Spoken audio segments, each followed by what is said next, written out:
all at your disposal. We launched the largest manufacturing ramp-up since the Second World War. There's been nothing like it since. At the center of this industrial and scientific mobilization was the development of our coronavirus testing capabilities. In the span of just a few short months, we've developed a testing capacity unmatched and unrivaled anywhere in the world, and it's not even close. This is a core element of our plan to safely and gradually reopen America, and we're opening and we're starting, and there's enthusiasm like I haven't seen in a long time. Every American should be proud of the amazing array of talent, skill, and enterprise our nation has brought to this challenge. In 3 months, the FDA has authorized more than 92 different tests, and over 9 million have been performed here in the United States. 3 weeks ago, we were conducting roughly 150,000 tests per day. Now we're doing approximately 300,000 tests per day, a 100% increase, and it will go up substantially from that number. This week, the United States will pass 10 million tests conducted, nearly double the number of any other country. We're testing more people per capita than South Korea, the United Kingdom, France, Japan, Sweden, Finland, and many other countries, and in some cases combined. On Friday, the FDA authorized coronavirus antigen test, an alternative testing technology that can be much more readily manufactured. Quidel Corporation, which makes this newly authorized point-of-care test, estimates that it will be able to manufacture 150,000 tests per day, immediately increasing to 300,000 tests per day within just a few weeks. To further expand our nation's testing capabilities, this afternoon I am announcing that my administration we've got this all approved, it's all done, is sending $1 billion to America's states, territories, and tribes. So this has all been approved, we've gotten it done, completed, the money is going out. This major investment will ensure that America continues to conduct more tests than any country on earth by far.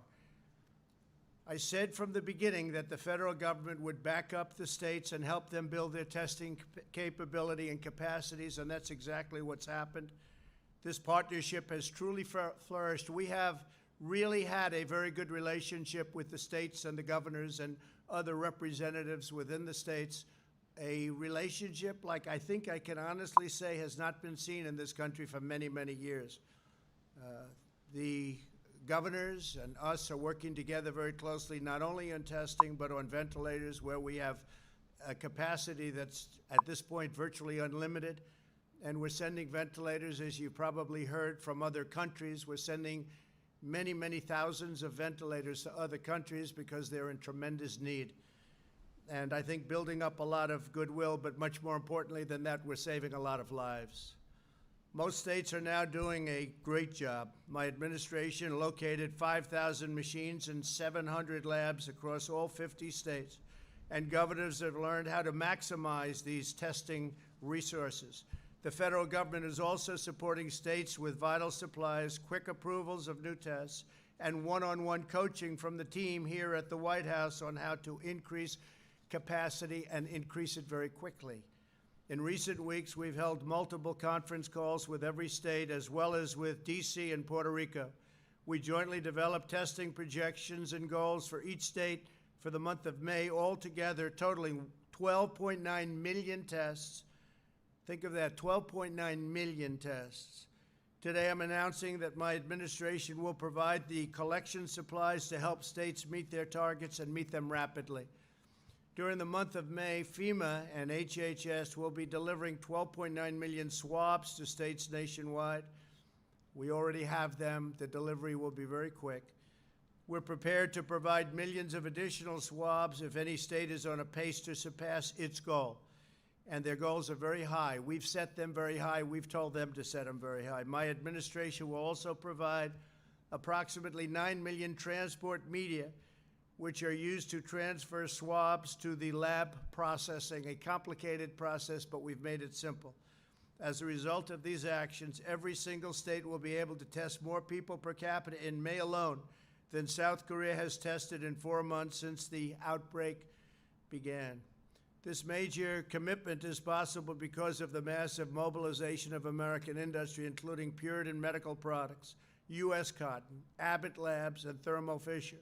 Some of these incredible companies produced rapidly for us, and their products are here with us this afternoon. These are all different products that were literally just developed. And if you can imagine that, and these are the best machines and the best equipment anywhere in the world, and other countries are calling us, and we're trying to work as much as we can, not only on ventilators, but also with testing. My administration also continues our tireless effort to expand testing in the most underserved communities. Through our partnership with the private sector, leading pharmacies and retailers are now operating over 240 testing sites across the country, and that's in addition to all of the other sites that we have working. 70% of these sites are located in communities with unique vulnerabilities. There will be more than 300 sites by the end of this week, and retailers are making plans to open up hundreds and hundreds more locations within the next 30 days. These additional sites are helping us ensure access to testing in every community. My administration is fighting relentlessly to protect all citizens of every color and creed from this terrible virus, the invisible enemy. In addition to vast amounts of testing supplies, my administration has partnered with the private sector to coordinate the delivery of more than 90 million N95 masks, and these are of the highest quality. Many are made right here in the United States, a capacity we didn't have at all at the beginning. 126 million surgical masks, likewise, many are made here. 9 million face shields, 21 million surgical gowns, 993 million gloves, and 10,690 ventilators. We're building thousands of ventilators in numerous plants all across our country. It's incredible, actually. This global pandemic has inflicted great pain and hardship on our people. It should have never been allowed to happen. It should have been stopped at the source. We mourn for every life the virus has claimed, and we share the grief of all of you who have lost a loved one, and that goes worldwide, too. Many, many countries, 184 countries at least. Thanks to the courage of our citizens and our aggressive strategy, hundreds of thousands of lives have been saved. And we have saved, and if you look at on a per 100,000 basis, we're at the best part of the pack, right on the bottom. Germany and us are leading the world. Germany and the United States are leading the world. Lives saved per 100,000. In every generation, through every challenge and hardship and danger, America has risen to the task. We have met the moment, and we have prevailed. Americans do whatever it takes to find solutions, pioneer breakthroughs, and harness the energies we need to achieve a total victory.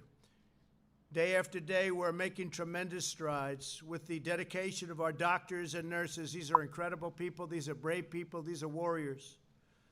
With the devotion of our manufacturing workers, food suppliers, and lab technicians, and with the profound patriotism of the American people, we will defeat this horrible enemy. We will revive our economy, and we will transition into greatness. That's a phrase you're going to hear a lot because that's what's going to happen. We're going into the third quarter, and we're going to do well. In the fourth quarter, we're going to do very good, and next year I think we're going to have one of the best years we've ever had because there's a tremendous pent-up demand. It's a demand, and I'm feeling it. I've felt things a lot over my life, and I've made a lot of good calls. It's a demand like I don't think I've ever seen. There's a pent-up demand. There's a spirit in this country like few have seen. And I think you can say, and we've helped a lot of the countries a lot, really a lot. There's a tremendous spirit all over the world to beat this terrible, terrible thing. But we're transitioning to greatness, and the greatness is going to be in the fourth quarter, but it's really going to be next year, and it's going to be a year like we've never had before. I really believe that as good as we've done, and we've done great. We had the best economy in the history of the world, not just here, but anywhere in the world. Xin chào mọi người, hôm nay thì Tổng thống Trump đang có một cái buổi họp báo để mà nói về liên quan vấn đề xét nghiệm của Hoa Kỳ. Ông đã nói rất là nhiều những con số mà Hoa Kỳ hiện nay đang làm cho vấn đề xét nghiệm cũng như là sản xuất những cái loại vật tư mà cần thiết cho cái việc mà chống Covid. Và ông cũng nói rằng là chúng ta sẽ đi tới cái quý 3 và quý 4 sẽ tốt hơn, và năm tới là còn tốt hơn nữa. Ông cảm thấy là cái nhu cầu sẽ rất là tăng. Ông nói rằng là ông cả đời ông rất là nhiều lần đã cảm thấy và nhiều cái cảm thấy của ông nó thành ra, thì cho nên là cái này ông cảm thấy là năm tới cũng sẽ là một năm rất là tốt đẹp khi mà cái nhu cầu sẽ tăng trở lại rất nhiều. The border. They don't like to talk about it because it seemed that we were right on a lot of things. One of the things we were right about, one of the many things, was the border. We have a very powerful border now. We had one of the best weeks in the history of our border between the United States and Mexico, our southern border. Ông nó cũng đang nói tới cái vấn đề mà biên giới, an ninh biên giới. Càng ngày thì cái an ninh biên giới càng tốt giữa Hoa Kỳ và Mexico.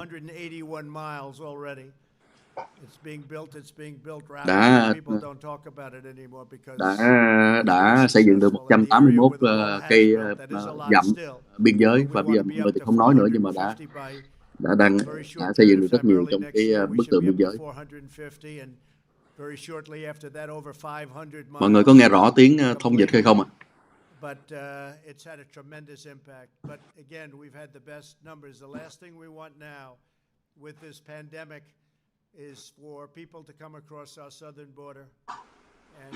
Và bây giờ thì chúng ta thật ra là không có bao giờ muốn là cái chuyện mà cái bệnh dịch mà đi từ biên giới phía Nam mà chạy trở lên nữa.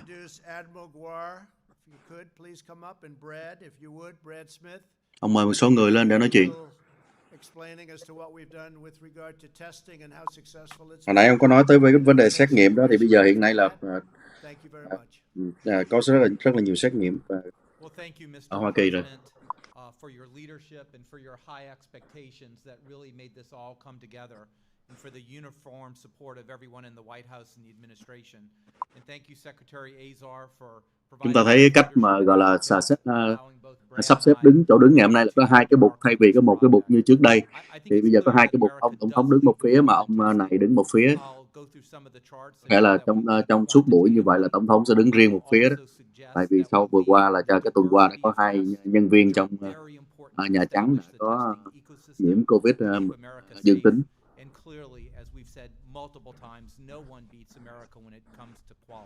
Ông đã nói tới là vấn đề là không ai có thể qua mặt được Hoa Kỳ trong cái vấn đề mà chất lượng xét nghiệm cũng như là số lượng xét nghiệm hiện nay. Số lượng xét nghiệm của Hoa Kỳ có thể nhìn thấy trên cái chỉ số đó là nó cao nhất so với tất cả những cái nước khác như là Ý hay là Ấn Độ hoặc là Canada hay là Nam Hàn, Nhật Bản đó, thì thấy là cái xét nghiệm của Hoa Kỳ bây giờ cao nhất. The per capita rate of testing that was accomplished in South Korea. No matter how you look at it, America is leading the world in testing, and how did we get there? Let's look at the next slide.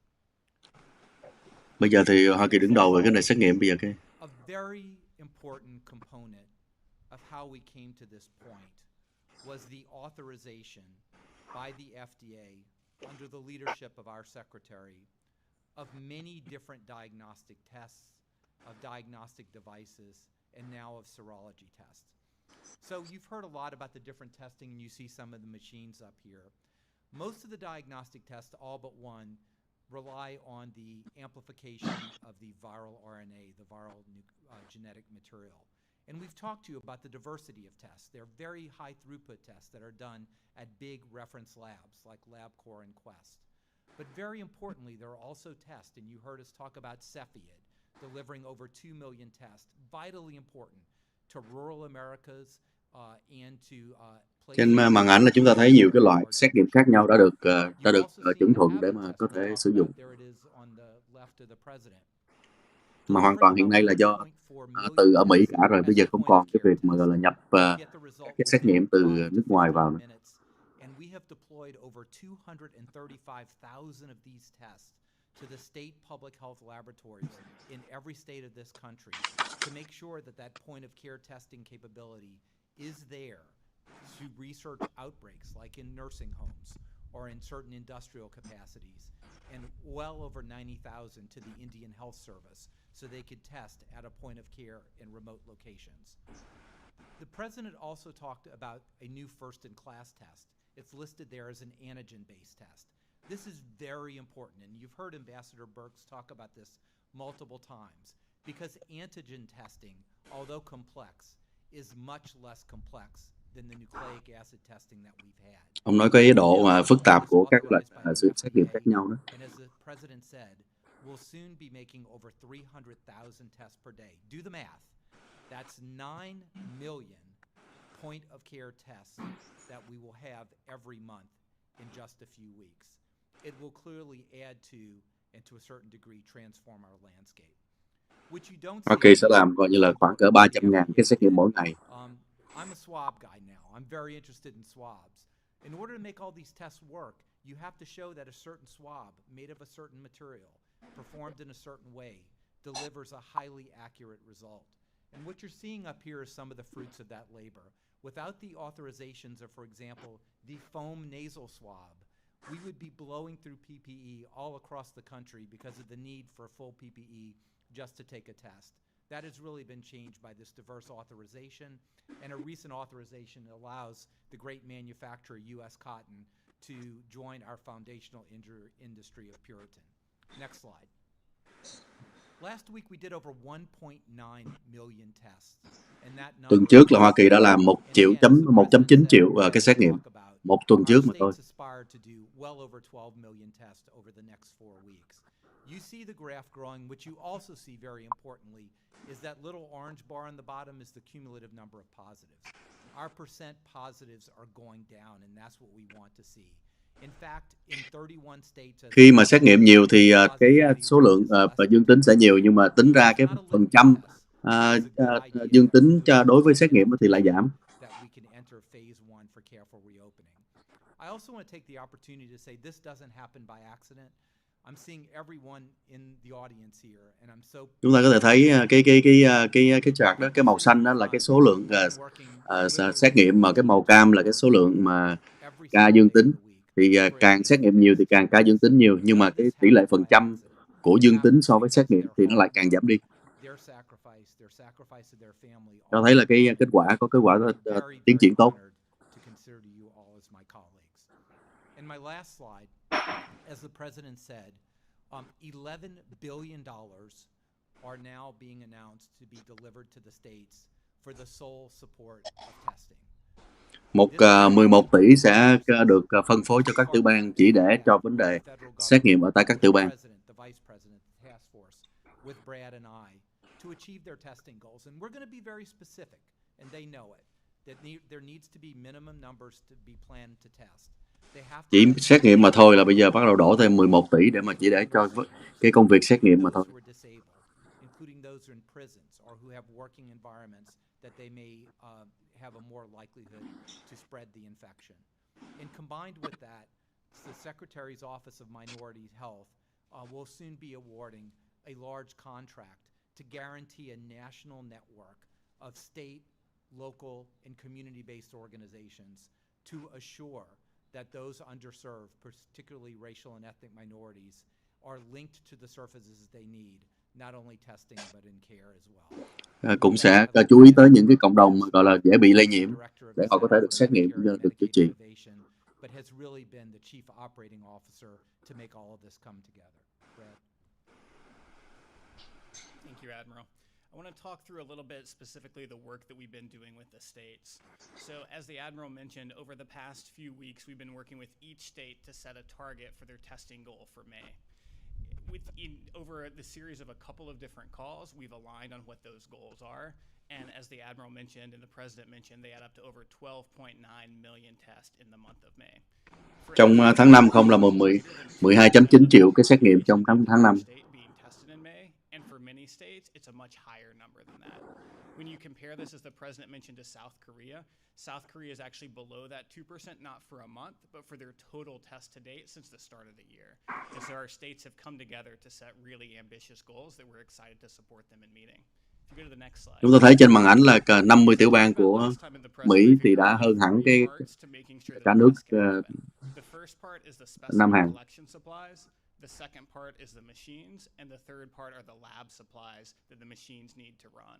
And what we've been working to do is to make sure that each state has all three of those parts to be able to conduct the number of Cái tests. trên màn ảnh là con số mà cái loại xét nghiệm mà dùng cái cây bông gòn chọc vào đó đã được liên bang gửi tới cho các tiểu bang, gửi các tiểu bang, đúng rồi. But we wanted to ensure that every state had more than what they needed to be able to conduct the number of tests they're aiming in May. Thì như ở đây chúng ta thấy là California là nhận được 1,2 triệu cái xét nghiệm kiểu đó nè. So we will be sending more than 12.9 million swabs and over 10 million media to the states over the course of May, and a similar or greater number over the course of June. In addition, we have several million in reserve, so if states are able to exceed their goal in the third and fourth week of May, we can provide them even more. Tiểu bang California là 1,2 triệu cái xét nghiệm đây. And again, this is in addition to what's already available in the commercial market. If you go to the next slide. There are large numbers, has been talked about many times, a large number of testing machines across the country, over 5,000 different machines that can conduct these tests. The key part is making sure that the machines and that the labs have. Đây là cái số lượng mà khả năng mà xét nghiệm ở toàn quốc đó. Trên cái bản đồ chúng ta thấy là có 5.000 cái máy xét nghiệm ở trên toàn bộ toàn quốc, thì có 5.000 cái máy xét nghiệm, hơn 5.000 máy xét nghiệm ở trên 700 cái phòng lab ở trên toàn quốc. And what we know is that in the aggregate, the number of test kits the state is getting is greater than their testing goal for the month of May. In addition to what the states have already purchased, there's over 7 million additional tests that remain unpurchased, the majority of those from Thermo Fisher, which is the most common machine in the country. So we feel very confident the states will not only have the specimen collection supplies and the machines, but also the extraction kits and the reagents they need to be able to hit or potentially exceed their testing goals. And if you go to the last slide, the last piece of the puzzle is making sure that Americans have access to these tests. Healthcare providers, hospitals, primary care physicians are already providing these tests to date. And we, for the past 6 or 7 weeks, have been partnered with the retailers who have massively been ramping up their effort. Today, there are over 240 retail sites. We've been working with the retailers to make sure that they're specifically targeting low-income and other vulnerable communities across the country. And we are talking with them about potentially opening more than another 1,000 additional sites over the next month or two. Đây là những cái chỗ để mà không phải là chính thức của nhà nước, mà là để cho cộng đồng có thể xét nghiệm và sẽ tăng cường hàng ngàn cái như thế trong thời gian tới.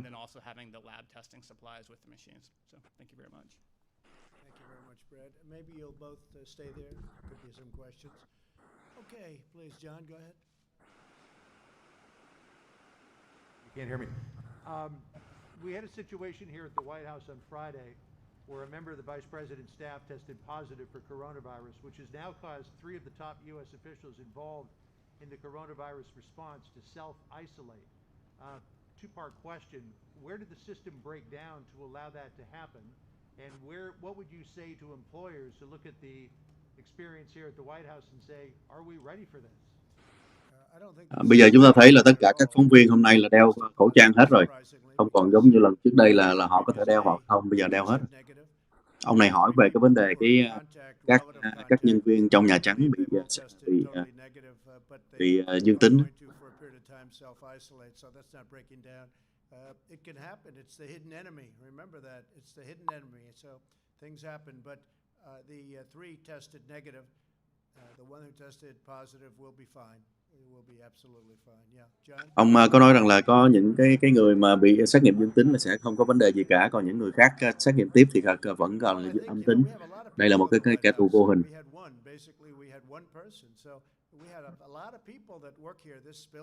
Ông nói là chỉ có một người bị dương tính thôi, chúng ta có rất nhiều người làm việc ở đây.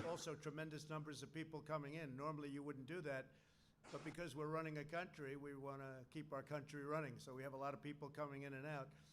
Many of those people, most of those people are tested depending on what portion of the Oval Office area they're going in. Everybody coming into the president's office gets tested. Ông nói là đất nước vẫn phải vận hành, cho nên rất nhiều người tới và tới lui vào trong cái Nhà Trắng như vậy. Và những người nào mà tới phần mà tới tiếp cận với Tổng thống là sẽ phải xét nghiệm rất là kỹ. Cái người mà bị xét nghiệm, ông bác sĩ kia cũng sẽ hết cách ly sớm. Chúng ta thấy ở phía sau xa xa có hai nhân viên an ninh cũng đeo khẩu trang ở xa xa đây. You would have been, knocking us for not getting tested. So if we get tested, it's a problem, and if we don't get tested, it's a problem. But I like the way your question was phrased better this way, because it is a positive. We are tested. We have great capability. You look at all of these machines here; they're incredible machines. They're the best anywhere in the world. No place in the world has this kind of equipment. Ông nói là chúng ta có cái loại xét nghiệm rất là nhanh, rất là tốt, không có đâu có trên thế giới nào có cả. Quý vị có thể nhìn thấy đã bày ở đây nè. As we can available to them, because there's nothing like what we've been able to do in literally a couple of months. What they've been able to do, the private sector, how they got it done. This is a 5 to 15 minute test as an example. Ông có chỉ tới cái loại mà 5 cho tới 15 phút xét nghiệm, rồi các loại kia đó. Ông nói là mấy cái này là chưa bao giờ có trước đây, rồi các công ty đã làm rất là nhanh để mà generally speaking, we had a call with the governors the other day. Generally speaking, without exception, they were all extremely happy with what's going on with respect to their testing. Okay? But should people be told to go back to work until they have that assurance that they and their co-workers are able to get a test, which we're still not there? We're leaving that up to the governors, as you know, and if we see something wrong, we'll call them out and we'll stop it. But we are leaving it up to the governors. Some are being not aggressive enough, in my opinion, and some are being a little bit aggressive, but they're being very careful. And the people of the country, they've learned a lot over the last 2 months. They've learned about social distancing and ông đang nói tới vấn đề mà mở cửa trở lại thì để cho các thống đốc thấy, có những thống đốc làm rất là mạnh mẽ, nhưng các thống đốc thì rụt rè hơn. Nhưng mà người dân thì bây giờ người ta sau 2 tháng là người dân đã học hỏi rất nhiều và đã bắt đầu biết tới cái vấn đề mà cách ly rồi đứng xa vân vân, đã học hỏi rất nhiều qua 2 tháng qua người dân Hoa Kỳ.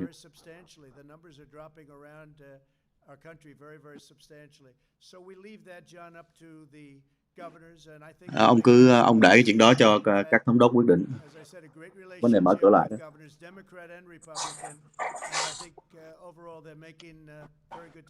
Tôi nghĩ rằng là cho tới nay thì họ đã làm những cái quyết định rất tốt. Behind the rope. That's interesting. Please. Thank you, Mr. President. You said in your comments earlier, we have met the moment we have prevailed. To you, sir, is the mission accomplished even with 1.4 million? No, we prevailed on testing is what I'm referring to. That was with regard to testing. You never prevail when you have 90,000 people, 100,000 people. When you have 80,000 people as of today, when you have the kind of death you're talking about, when you have potentially millions of people throughout the world that are dying, that's not prevailing. What I'm talking about is we have a great testing capacity now. It's getting even better. There's nobody close to us in the world, and we certainly have done a great job on testing. And testing is a very big, important function. By the way, some people consider it more important than others, to be honest with you, but testing certainly is a very important function, and we have prevailed. We have the best equipment anywhere in the world. Okay, please. Yeah, please go ahead. There are a variety of reports that Chinese hackers are attempting to steal technology related to vaccine research. Is this something you're concerned about? What can you say? So what else is new with China? What else is new? Tell me. I'm not happy with China. Có người hỏi về vấn đề China thì ông này nói là họ có gì mới nữa đâu, tôi không happy với họ, tôi không có hài lòng với họ tí nào cả.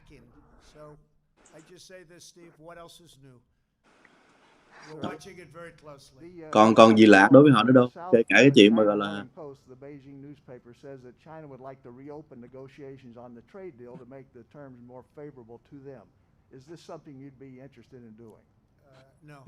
no. Có tin nói rằng là ông Trung Quốc muốn mở lại cái sự gọi là đối thoại về vấn đề kinh tế để mà taken advantage of the United States for many, many years, for decades, because we had people at this position right here where I'm standing, sitting right in that office, the Oval Office, that allowed that to happen. No, I'm not interested in that. Let's see if they live up to the deal that they signed. Okay? Please, go ahead. Người hỏi về vấn đề Trung Quốc muốn nói chuyện lại. Well, we're talking about that with a lot of different people. I want to see a payroll tax cut. I want to see various things that we want. I want the workers to be taken care of. But we are talking about that. We're negotiating with the Democrats. We'll see what happens. But as I said, it's a transition, and this is really going to be, in my opinion, we'll see. But I think it's going to be something that's going to be very special. It's a transition to greatness, and greatness is next year, right from the beginning. I think we're going to do fantastically well. I view the third quarter, as I said, as a transition quarter. Could be pretty good, but a transition quarter.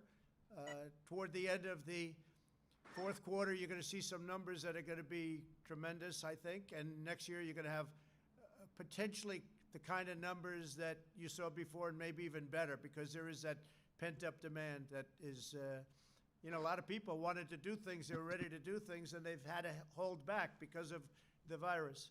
So I think you're going to have, with that pent-up demand, a phenomenal year next year. Unless somebody messes it up by coming along and raising taxes, doubling, tripling, quadrupling your taxes, like a certain party, namely the Democrats, want to do. You'll mess it all up. We had the greatest in the world. I presided. This administration presided over it. It got great for a reason, and we'll do it again. And we'll do it again very quickly and very easily. I see that happening. Yes, ma'am, please. Thank you, Mr. President. Almost everyone, as you noted, in the Rose Garden is wearing a mask today. Why haven't you required everyone at the White House to wear masks before now? Well, if they're a certain distance from me, Hôm nay là mọi người đều đeo khẩu trang hết rồi, ông thấy đó. Tại sao ông không yêu cầu mọi người đeo khẩu trang trước đây sớm hơn? I'd like to be close to these two gentlemen. They're hard-working, great men, but they just said, frankly, let's keep it this way. So obviously, in my case, I'm very far away from everyone. But if you look at all of those people over there, every one of them, from what I see, these are White House staffers, they're White House representatives, they're White House executives, and everybody has a mask on. We've had just about everybody I've seen today has worn a mask. Yeah. Were you the one who required that, sir? Yeah, I did. I required it, yes. Please, go ahead. Mr. President, you're now promising that everyone who needs a test will be able to get one at some point soon. Can you give us some figures on what you're changing to ramp up testing? When will that be a true statement exactly? And how exactly are you going to accomplish that? Ông hứa rằng là tất cả mọi người nào muốn có xét nghiệm thì sẽ xét nghiệm được. Ông có thể cho biết làm sao có thể làm được điều đó.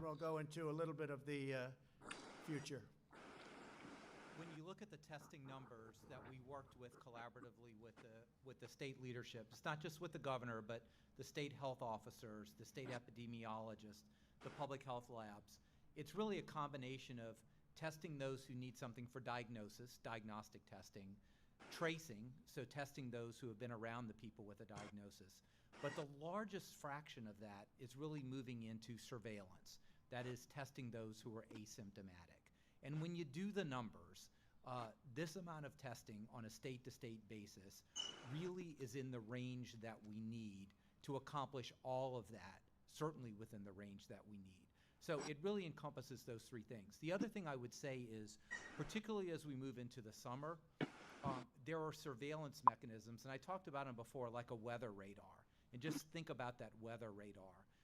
The influenza-like illness network, which is at about 75% of healthcare institutions, and syndromic surveillance. So if we see a blip on that weather radar, combined with CDC personnel in every single state, and with contact tracers, we really run to the fire, right? And that's when you detect, you trace, and you shut off that outbreak right when it starts.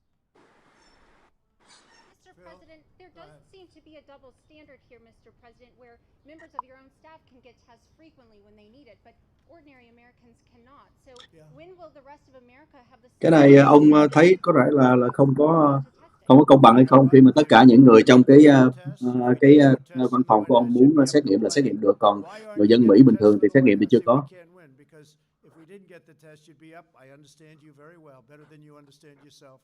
And frankly, if we did get tests done, you'd be up complaining about the fact that we didn't have the tests done. Now that we're doing so well on tests and so quick and so fast, 5 minutes, etc., and so accurate, you're complaining that we're getting too many tests. So you can't win. Go ahead, Phil. Ông phàn nàn. Americans want to return to their normal lives, but they're afraid to do so. How can you ensure Americans that it's safe to go to their own workplaces when the most secure workplace in the country, the White House, cannot contain the spread of the coronavirus? It's infected some of your own staff. Bây giờ muốn mở cửa lại thì làm sao có thể bảo đảm được rằng là những người dân bình thường sẽ không bị nhiễm khi mà ngay cả Nhà Trắng cũng có người bị nhiễm. Met that person, came into relative contact, very little contact, and they're self-quarantining. That is not exactly not controlling it. I think we've controlled it very well. We have hundreds and hundreds of people a day pouring into the White House. Chúng tôi có cả hàng trăm người đi vô Nhà Trắng mà 3 người bị thôi mà.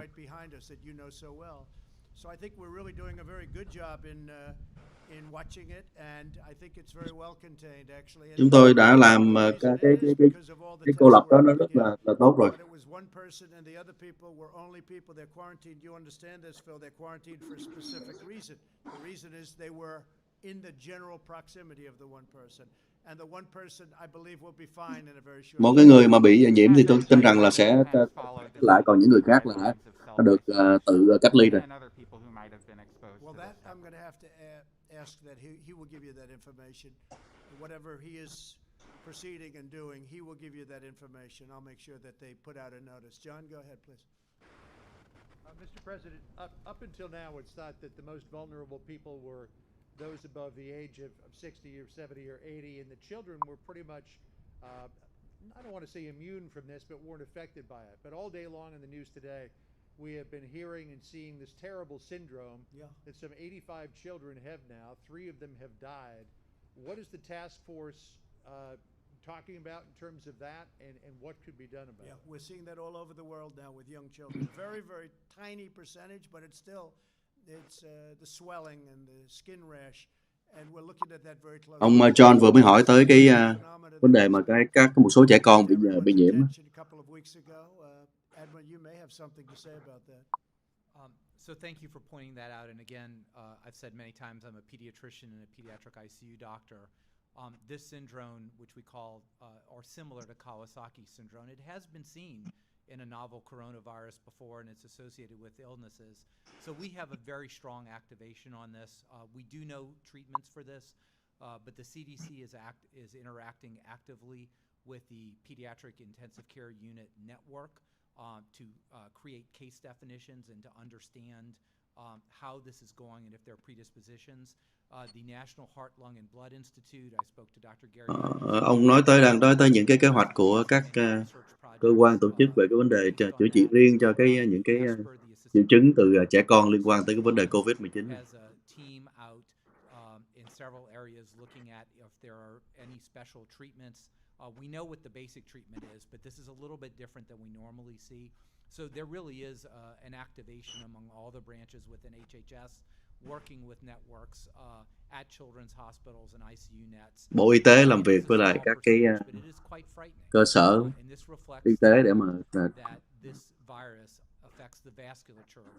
để tìm những cái cách để mà liên quan tới vấn đề chữa trị cho trẻ con.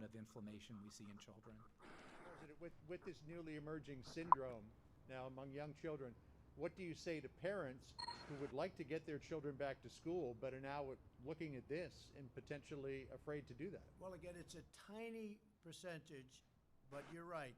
So we're looking into it very strongly. Ông có lời khuyên gì đối bố mẹ muốn đưa con đi học trở lại thì bây giờ phải gặp trường hợp là có trẻ con bị lây nhiễm như thế này. Ông Tổng thống nói rằng là đó là một cái số lượng rất là nhỏ, nhưng mà đúng chúng ta sẽ phải tìm cái tỷ lệ rất nhỏ. Chúng ta phải tìm, chúng ta phải để ý tới đó. Most do recover from this, but it is a serious and it can be a fatal condition. So we do want to make sure that parents understand that high fevers, red rashes, particularly in your child, you may need to contact your healthcare provider. There are treatments for this. They work very effectively. Ông nói bố mẹ nếu mà thấy có những triệu chứng đó phải báo ngay cho các sở y tế rồi vân vân. Nhưng mà có cái cách chữa trị rất là hữu hiệu đối với trẻ con trong những cái vấn đề, những cái biểu hiện đó, những triệu chứng đó.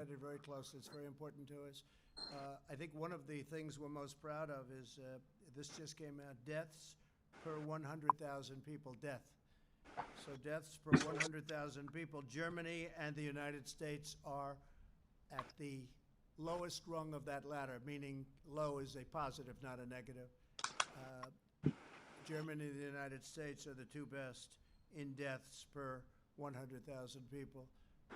Which, frankly, to me, that's perhaps the most important number there is. Please go in the back. Ông có nói tới cái vấn đề cái số lượng người chết tính trên số mỗi 100.000 người thì Hoa Kỳ với lại Đức là tốt nhất hiện nay, tức là thấp nhất hiện nay.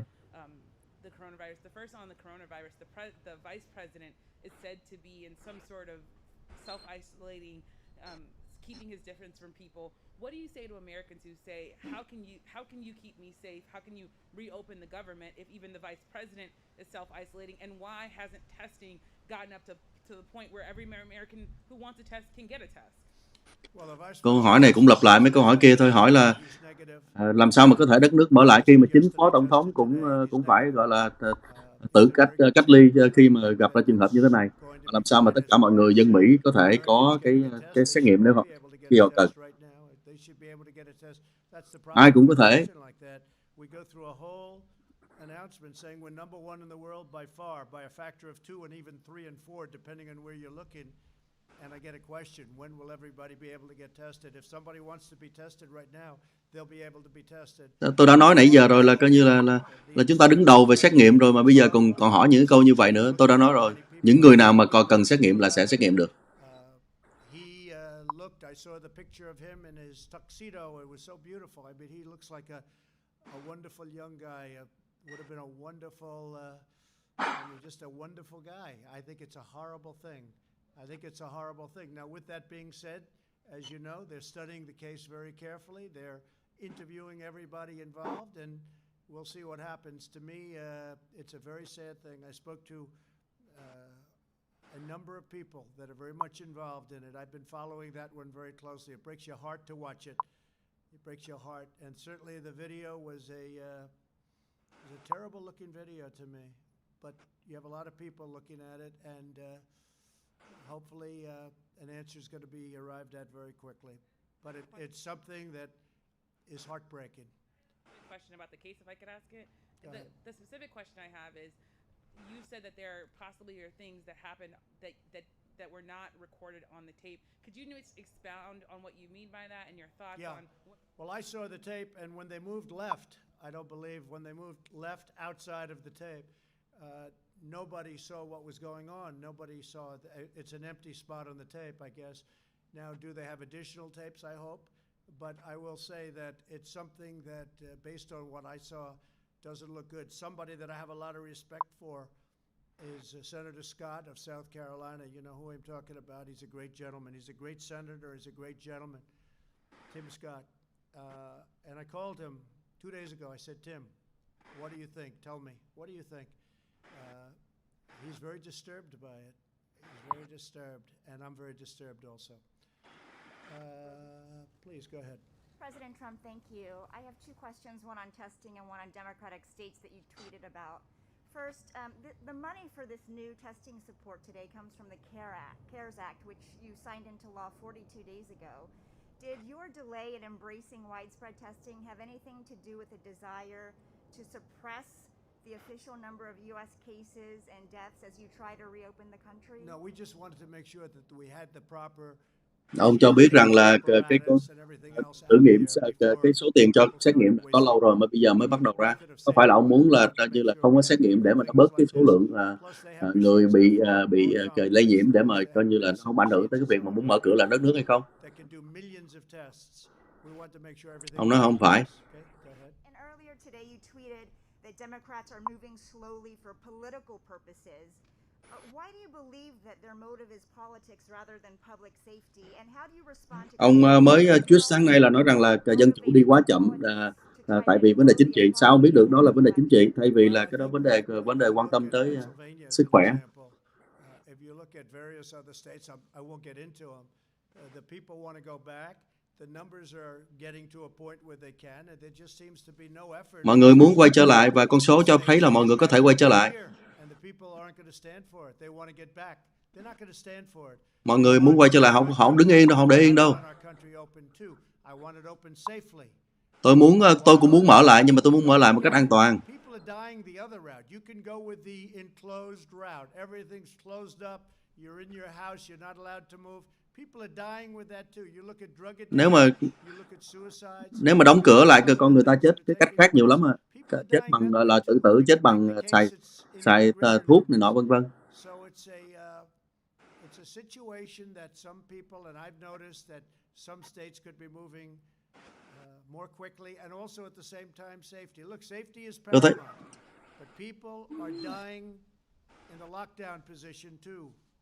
Nếu mà cứ mà cách ly hoài là người ta cũng chết đó. Hãy nhìn vào cái vấn đề mà chết vì drug với lại chết vì tự tử đi. Những con số đó. So Americans have been self-quarantining for several months now, social distancing, yet we're still seeing about 20,000 new cases a day, 1 to 2,000 deaths. Is there anything else the administration is planning to do to get these new cases under control? Because we seem to be on a plateau. Or is this just excuse me, the 20,000, the numbers are way down from what they were 2 weeks ago. I mean, the numbers are really coming down and very substantially. This weekend was one of the lowest we've had. This is, the numbers are coming down very rapidly all throughout the country, by the way. There may be one exception, but all throughout the country, the numbers are coming down rapidly. I think you see that, Admiral. Cô đó vừa mới hỏi câu là tại sao mà chúng ta đã cách ly 2 tháng rồi mà vẫn có nhiều cái trường hợp 20.000 trường hợp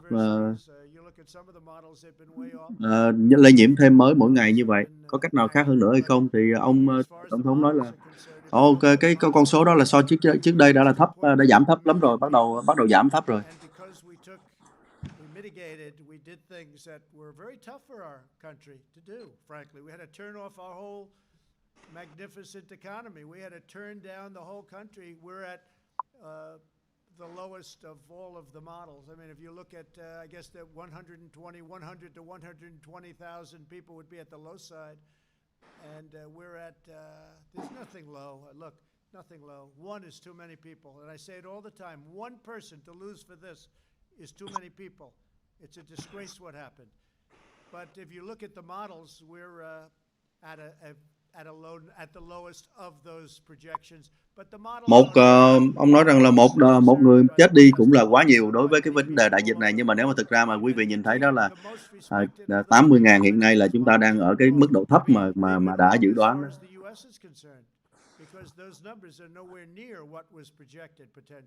Những con số này không có hề như là con số mà chúng ta đã nghĩ tới. You know what? I don't want to think about it even. I know that we're doing everything we can. We're doing a good job. We acted very early. We acted extremely early in keeping. Tôi không muốn nghĩ con số. Chúng ta đang làm rất là tốt, đã làm từ sớm đó. Đã ngăn chặn những người từ China qua từ ban đầu mà. They were tested. They were watched very carefully. Nhưng mà chúng ta đã có khoảng chừng 40.000 người đã đi tới từ China, từ các nước Á Châu. But they were very carefully. I was with Ron DeSantis. He said they literally put the people that came in from China in quarantine for a substantial. Những người mà đã đi về từ China mà không phải là người dân China mà dân Mỹ thì được về đó thì cũng đã cô lập. I did this. I think the admiral can say it. Everybody was against my doing it. Everybody was. The professionals, the doctors. I was pretty much by myself on that one, and it was a lucky thing we did it because we saved hundreds of thousands of lives. Chúng ta đã làm và chúng ta đã cứu được hàng trăm ngàn người rồi trong cái việc mà hành động sớm như vậy rồi.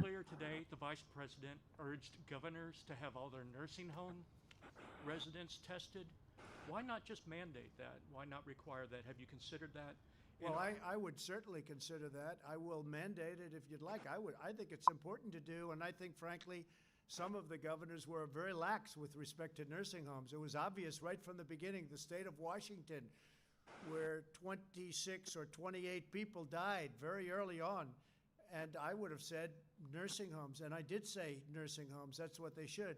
Now, some of the states, many of the states are doing that, but I think all of the states should be. They have the capacity to do it. They should be doing nursing home. That is a real vulnerability.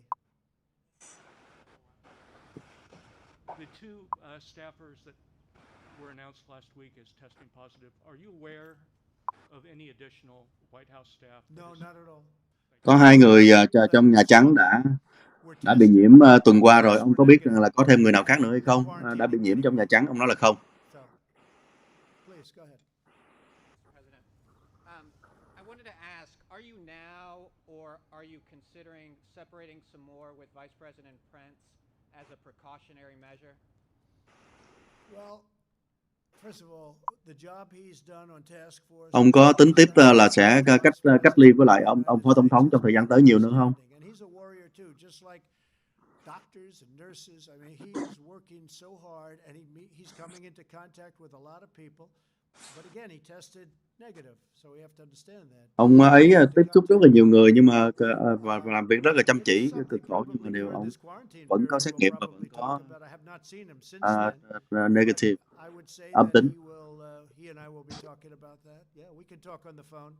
Chúng tôi vẫn nói chuyện được với nhau trên phone. The president just said that Dr. Fauci, Dr. Hahn have tested negative. Then why do they need to be isolating? Is there some concern that they could? Tại sao hai bác sĩ đó xét nghiệm âm tính mà vẫn phải cô lập? Có chuyện gì mà có lo lắng hay không? This is a very fundamental concept, and I'm so happy you brought that up, because it underlies a lot of the questions here. If you test negative just at that one point, that just means you've tested negative for that point in time. Tại vì nếu mà quý vị có xét nghiệm âm tính thì chỉ xét nghiệm âm tính cái khoảng thời gian đó mà thôi, còn có một cái khoảng thời gian ủ bệnh dài nữa. Cho nên là xét nghiệm âm tính không phải là trong vòng vài ngày nữa là vẫn còn âm tính.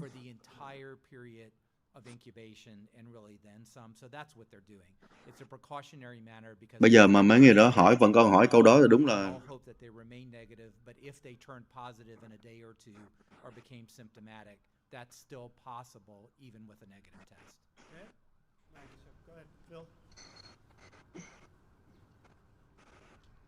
Mr. President, in one of your Mother's Day tweets, you appear to accuse President Obama of the biggest political crime in American history by far. Those were your words.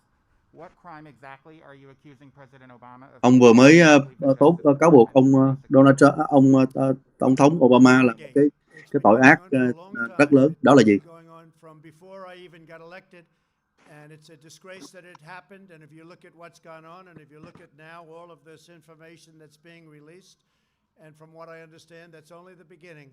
Some terrible things happened, and it should never be allowed to happen in our country again. And you'll be seeing what's going on over the coming weeks.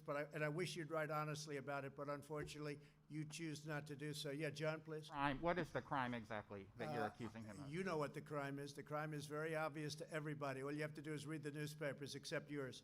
John, please. Yeah, President, if I can just get a clarification on the testing. We've seen clearly that the numbers of tests have gone up. There have been some advancements in testing. But you said twice here today that every American who wants a test can get a test. Yes.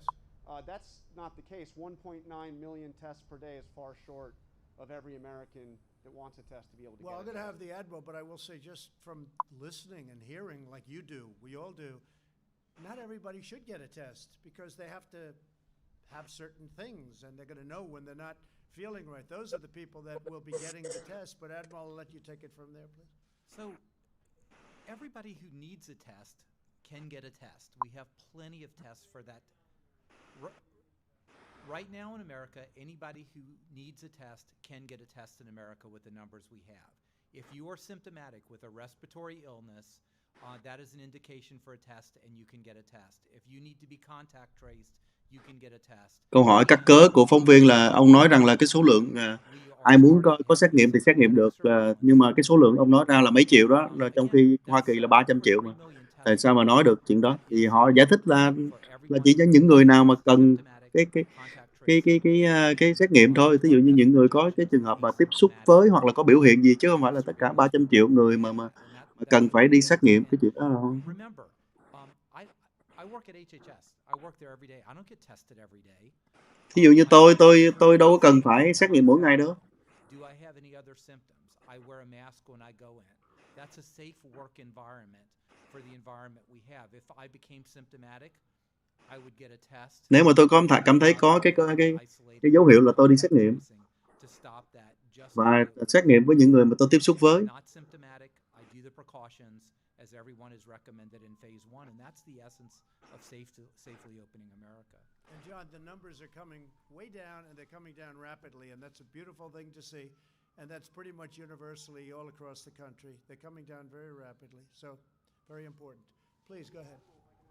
Admiral, if so Americans who are going back to work shouldn't expect and shouldn't want to have the same thing that people coming to work here at the White House have, which is the ability to get tested regularly, regardless of symptoms. Is that what you're saying? Let me clarify as well. Hỏi câu lại vô lý nữa. Nói là bây giờ get tested on a regular basis. Okay? If I were not in close contact with the president specifically, I would not get tested like most people here do not get tested. That's a very specific circumstance. When I work at HHS, I go at HHS, I don't get tested. I do the exact thing that we ask Americans to do to monitor your symptoms. If you are symptomatic, self-isolate, get tested. With one of our community-based testing sites at your hospitals, there are even at-home testing now that has been authorized. And to cooperate, that if you need to be contact traced and cooperate with your local public health. But not everybody who walks in here gets tested every time they do. If you're symptomatic, here at HHS, at a meatpacking plant, at a school, you need to get tested. And the meatpacking plants now are doing very well. Ông trả lời rất là hay cái câu hỏi rất là cắt cớ của ông phóng viên, nhưng mà phải lát nữa mới có thể nói được. And the meatpacking is moving along very nicely, but they were trouble spots. They were hot zones, definitely. Please. And you know, one thing I think is very important, though, John, just to finish, we have now, and nobody says it, they just don't want to write it. Cái đoạn Tổng thống Obama cũng có trả lời, nhưng mà lát nữa mới trả lời kịp. Not even a contest. And the quality of our test is the best anywhere in the world. That's very important to say. Please go ahead.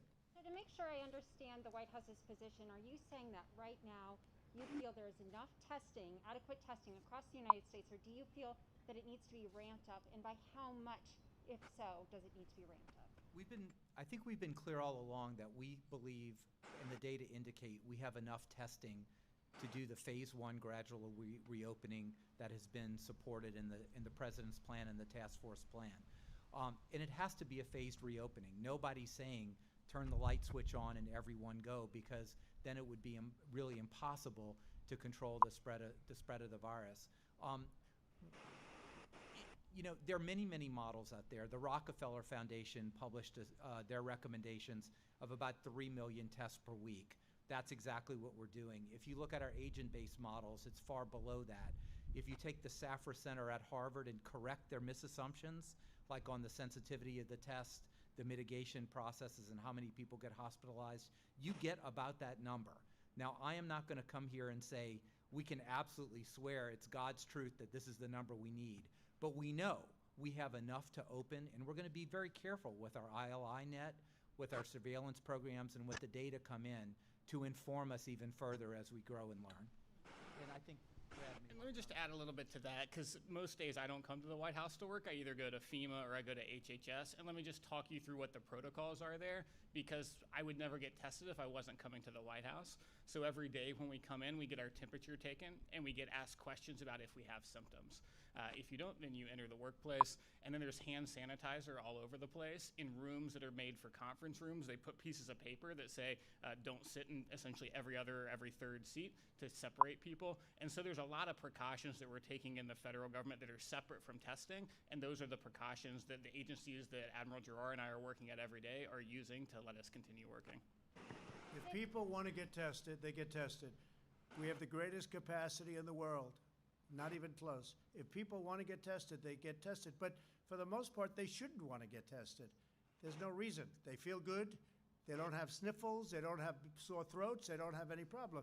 If they do feel there's something happening, they have the absolute easy. In fact, Ron Tổng thống nói là mọi người đều có thể DeSantis xét nghiệm được nếu mà muốn, nhưng mà không phải là ai cũng cần phải làm như vậy cả. Nếu mà có cái dấu hiệu thì mới cần thôi, chứ còn bình thường thì cần làm gì? people sit around and wait for people to come in, that they have a great overcapacity for testing, and there are numerous other states that have told me the same thing. That's, by the way, a good problem, not a bad problem, okay? Yeah, go ahead, please. Many times that the U.S. is doing far better than any other country when it comes to testing. Yes. Why does that matter? Why is this a global competition to you if every day Americans are still... Câu này hay nói là tại sao ông cứ hay nói là Hoa Kỳ xét nghiệm nhiều hơn bất cứ nước nào khác trên thế giới? Tại sao ông phải nói một cách so sánh như vậy? Cô hãy hỏi Trung Quốc cái câu đó đi.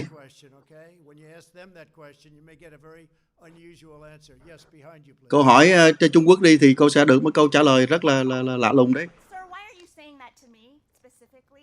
I'm telling you, I'm not saying it specifically to anybody. I'm saying it to anybody that would ask a nasty question like that.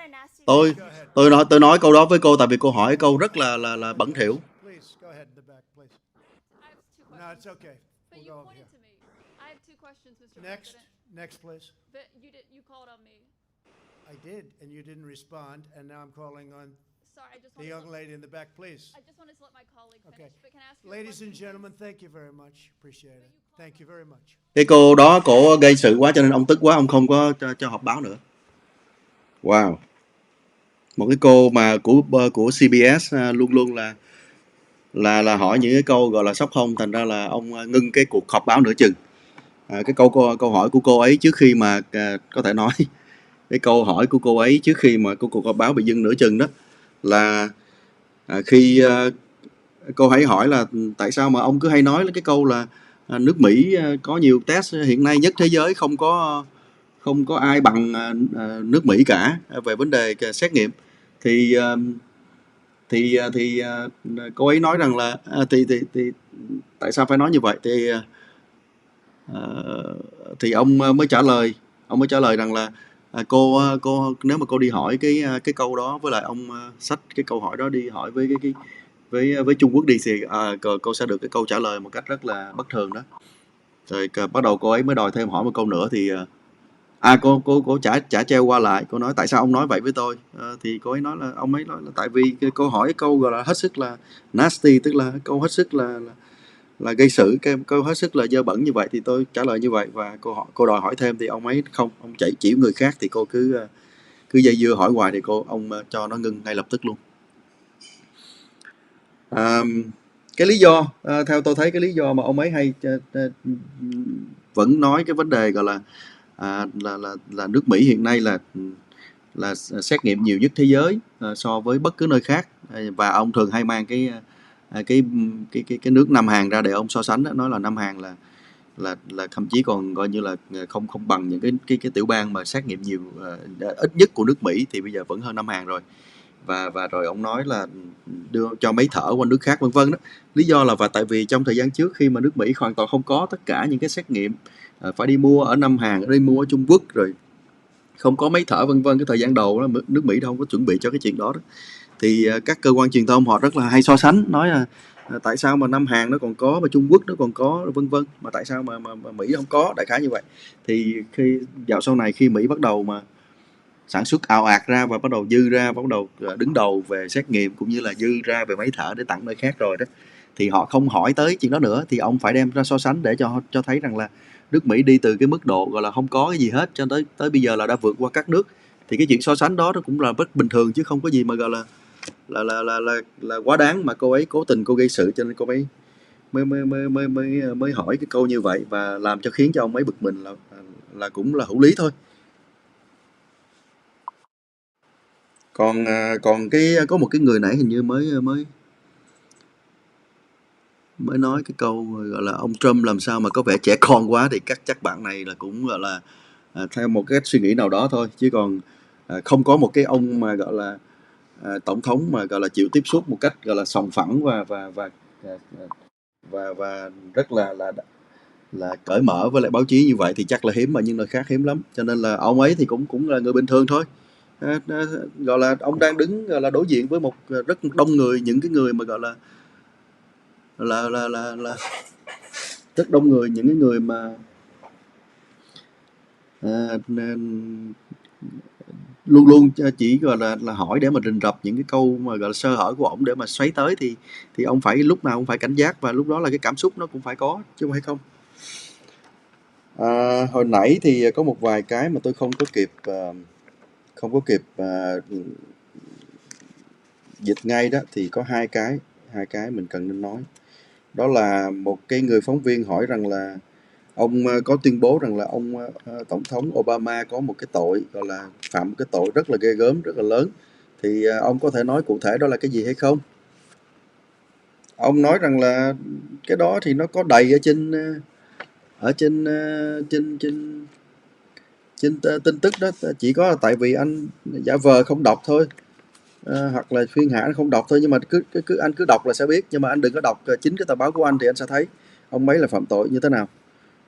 Rồi ông Donald Trump, tổng thống Donald Trump cũng có nói tới là trong những tuần tới, là trong những tuần sắp tới là sẽ thấy gọi là ông ấy sẽ xoáy vào cái chuyện đó tiếp tục nữa, sẽ thấy được rõ ràng hơn nữa những cái chuyện mà ông cho rằng là cựu tổng thống Obama là phạm tội tại trời đó.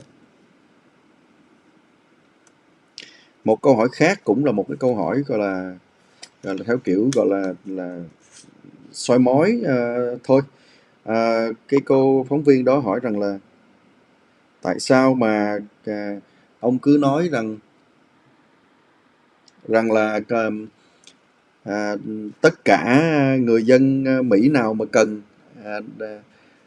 cần xét nghiệm thì sẽ có xét nghiệm, nhưng mà thực ra là hai ba câu hỏi thì cũng tương tự như vậy, nhưng mà để tôi nói câu này trước đó là tại sao mà ông nói rằng là xét nghiệm bây giờ ở Mỹ có nhiều rồi, ai muốn xét nghiệm là sẽ có xét nghiệm, nhưng mà tại sao người dân thường thì đâu phải là ai cũng có thể xét nghiệm được nếu mà cần. Tại vì nếu mà cần ai cũng xét nghiệm được thì số lượng một vài triệu như vậy đâu đủ cho 300 triệu dân Mỹ đó. Trong khi thì trong Nhà Trắng thì những người làm việc với trong Nhà Trắng thì lại có xét nghiệm. Ý cái câu hỏi này gài một cái ý rất là thâm, là cái chỗ là ý muốn nói là người làm việc trong Nhà Trắng lại được cái quyền hạn gọi là ưu tiên hơn những người dân bên ngoài. Bây giờ đất nước bắt đầu mở cửa trở lại, bây giờ ai cần xét nghiệm thì xét nghiệm, nhưng mà như vậy thì người bên ngoài thì không được cái quyền ưu tiên như người trong Nhà Trắng. Ý là nói như vậy, ý nói là Nhà Trắng hoặc là tổng thống lại có quyền ưu tiên hơn hay sao? Thì câu trả lời của cái ông tướng ở bên cạnh đó, không biết ông tướng hay ông gì, ông Admiral, ông đầu đốc, thì ông ấy nói rất là rõ ràng là không phải bất cứ người nào làm việc ở trong Nhà Trắng cũng đều có được xét nghiệm. Không phải người nào làm việc trong Nhà Trắng cũng được xét nghiệm. Nhưng mà những người nào mà tới tiếp cận, có làm việc tiếp cận với lại tổng thống thì mới là cần xét nghiệm, và xét nghiệm hàng ngày luôn. Ông không có nói ra cho tới tận nguồn cái câu sau cùng, nhưng mà chúng ta cũng hiểu rồi. Đương nhiên những người mà làm việc tiếp cận với ông tổng thống thì cái chuyện ưu tiên để mà xét nghiệm hơn một người dân bình thường bán buôn ngoài đường là cái chuyện đó là cũng dễ hiểu thôi. Cái đó không thể nào so sánh, nếu mà nói là dân chủ mà so sánh tới mức độ đó thì nó cũng vô lý. Tại vì cái người mà tiếp cận với tổng thống thì phải bảo đảm là không có lây nhiễm cho ông tổng thống, và tại vì cái vai trò của ông tổng thống đương nhiên là phải quan trọng hơn một cái vai trò của ông đứng ngoài đường rồi. Tại vì ông tổng thống ông chịu trách nhiệm cao hơn cái ông đứng ngoài đường. Cái đó là không phải người đó dịch, nhưng mà ý tôi nói cái phần đó thì cái người đó nói, nhưng mà tôi nói cái phần đó thì cái mà ông Admiral ông nói tiếp đó là không phải là ai cũng tới Nhà Trắng làm việc đều phải xét nghiệm, mà là những người nào mà có dấu hiệu thì mới cần xét nghiệm thôi. Chúng tôi cũng thế, chúng tôi là ông ấy nói đó, chúng tôi là coi như là đi làm bình thường, nếu mà tôi đi qua bên Bộ Y tế và tôi đi qua bên sở FEMA vân vân này nọ đó, thì tôi cũng không có xét nghiệm. Cho tới khi tôi vào gặp Tổng thống tôi mới xét nghiệm. Còn bình thường là coi như là chỉ lo vấn đề gọi là những cái thực tập thông thường như là đứng cách xa nhau, đeo khẩu trang, rửa tay vân vân, và làm việc bình thường cho tới khi nào mà nếu cảm thấy có dấu hiệu ho, có dấu hiệu nóng, có dấu hiệu cảm thì tôi đi xét nghiệm. Thì ông nói như vậy là nó cũng giống như bất cứ người dân nào ở bên ngoài khi cần cái chuyện đó. Đó. Thì cái đó là cái mà ông Admiral ông nói đó. Thì cái anh bên cạnh anh cũng có lên anh nói thêm là hiện nay đó là các công sở của chính phủ cũng thế. Chúng tôi là coi như là có những cái cách mà làm việc hiện nay đó là thí dụ như là trong cái phòng họp chẳng hạn là coi như là mấy cái ghế là không có ngồi kế bên nhau nữa mà ngồi cách nhau xa ra, rồi cũng trong mọi nơi đều có cái thuốc rửa tay để sẵn vân vân, và đeo khẩu trang rồi tiếp xúc cách xa nhau vân vân. Rồi đến khi nào mà tôi vào tôi gặp Tổng thống thì tôi mới cần phải xét nghiệm đó. Ý cho nói thấy đây là ngay cả trong Nhà Trắng, nếu không phải là tiếp xúc gọi là trực tiếp với lại Tổng thống hay là gì đó, cũng không phải là xét nghiệm nhiều hơn là người dân muốn có.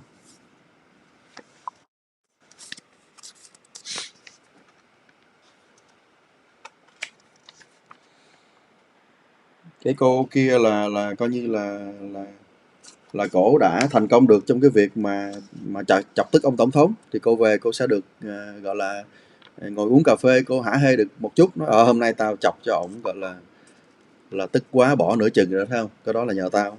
Nhưng mà ngược lại thì khán giả của cổ sẽ đánh giá, hoặc là đồng nghiệp của cổ ngồi đó cũng đánh giá, nói mày làm như vậy là hại hết cả đám rồi, tụi tao bây giờ còn biết bao nhiêu câu hỏi muốn hỏi tiếp, mà bây giờ mày cố tình mà chọc giận ổng đi vô rồi, giờ không hỏi được nữa. Bình thường trước đây thì chúng ta thấy là mấy ngày trước thì vào Nhà Trắng họp báo thì các phóng viên ngồi từ từ xa dần ra, từ từ lác đác có người đeo khẩu trang, nhưng mà ngày hôm nay thì hầu như là tất cả mọi người đều đeo khẩu trang sau cái tin tức mà 2 người của Nhà Trắng bị dương tính đó. Thì hồi nãy cũng có nhiều người hỏi tới cái đó, thì ông ấy nói rằng là cái vấn đề 2 người đó thì ông chỉ nói một người thôi, người đó là cái người của phía bên ông thôi, còn người kia còn lại là của phía bên ông người thư ký báo chí của ông Phó Tổng thống. Thì ông có lẽ không nhắc tới cái đó là tại phần đó phần của ông Phó Tổng thống, nhưng mà cái người của ông ấy thì ông nói là cái người mà bị dương tính thì là hoàn toàn là bây giờ là sẽ ok, còn những người mà tiếp xúc với người đó thì đã được xét nghiệm hết và âm tính hết.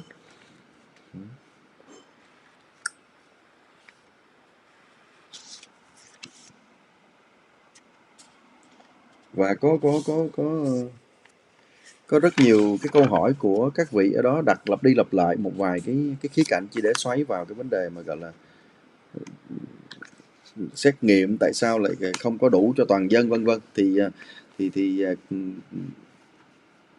đã được trả lời rất nhiều lần như vậy rồi mà họ vẫn cứ hỏi. Nhưng mà tức là họ cứ lấy con số, là mặc dù là con số đó là ông nói là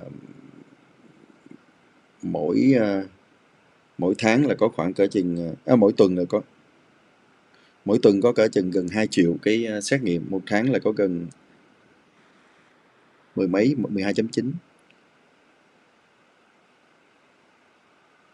mỗi ngày có 1.9 triệu xét nghiệm, mà mỗi tuần có 12.9 triệu xét nghiệm đó. Thì họ nói là cứ hỏi là làm sao cho đủ 300 triệu dân.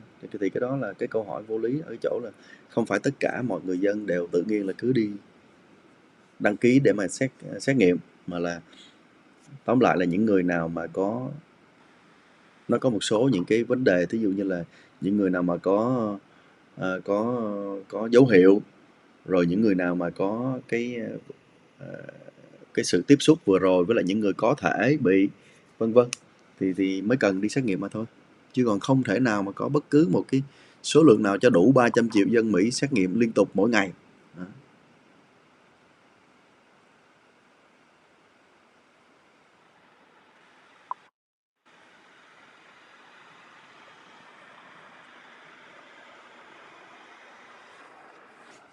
Như vậy thế nhé, coi như là chúng ta cũng coi được một cái buổi họp báo của Nhà Trắng ngày hôm nay, đặc biệt là khúc cuối là khá gây cấn một cách không cần thiết, khi một cái cô phóng viên gây sự một cách không cần thiết, cho nên là đáng tiếc là còn một số câu hỏi nữa của các phóng viên đang chờ đợi mà đã ngưng. Thôi xin chào mọi người, coi như là cũng quan sát được cái cảnh mà gọi là họp báo ở Mỹ trong Nhà Trắng nó như thế nào, và cái nội dung nó là làm sao, và đặc biệt là trong cái thời kỳ mà gọi là khủng hoảng dễ áp lực như thế này thì ông tổng thống đối phó với là các phóng viên như thế nào, một cách trực tiếp như thế.